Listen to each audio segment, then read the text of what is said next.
आजकाल थंडी खूप वाढत चालली आणि सकाळी-सकाळी उठल्यावर असं वाटतं ना, की खमंग खुसखुशीत असं काहीतरी खायला हवं. तेव्हा आज आपण बघणार आहोत सिमला मिर्च पकोडा किंवा भोपळी मिरचीची भजी. अगदी इन्स्टंट होणारी ही रेसिपी नक्की ट्राय करा. चला तर मग बघूया. सुरुवातीला 4 भोपळी मिरच्या घेऊन लांब-लांब कट करून त्यांना थोडी आले लसूण पेस्ट व चवीपुरते मीठ लावून नीट मिक्स करा. आता बनवूया बेसनचा घोळ. एका बाउलमध्ये 1 कप बेसनचे पीठ, 2 चमचे तांदळाचे पीठ, पाव चमचा सोडा आणि थोडे-थोडे पाणी घालून घट्टसर असे मिश्रण भिजवा. बेकिंग सोड्यामुळे भजी टम्म फुगतात व एकदम क्रिस्पी लागतात. मिश्रण जास्त जाड किंवा जास्त पातळ असे ठेवू नये. जास्त पातळ झाल्यास भजी एकदम स्विमिंग पूलमध्ये गेल्यासारखी वाटते. कढईत तेल घालून मध्यम आचेवर गरम होऊ द्या व एक-एक करून मिरच्या बेसनमध्ये घोळवून तेलात सोडा. भजी तेलात सोडण्याआधी तेलात जरासे बेसन टाकून चेक करा तेल गरम झाले आहे का ते.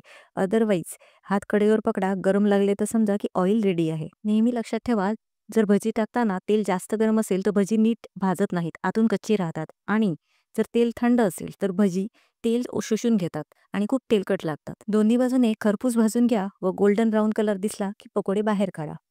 आता उरलेल्या शिमला मिरची सुद्धा बेसनात घोळवून तेलात नीट तळून घ्या. केव्हाही भजी तळताना सगळी भजी एकदम घालू नका. थोडी-थोडी करून घाला.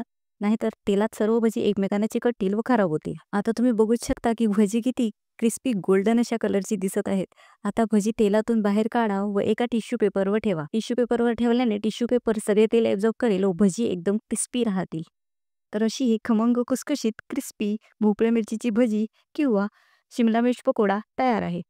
रेसिपी आवडली असेल तर लाईक करा, शेअर करा आणि माझ्या चॅनलला सबस्क्राईब करा. पुन्हा भेटू अशाच एका नवीन रेसिपीसह. धन्यवाद.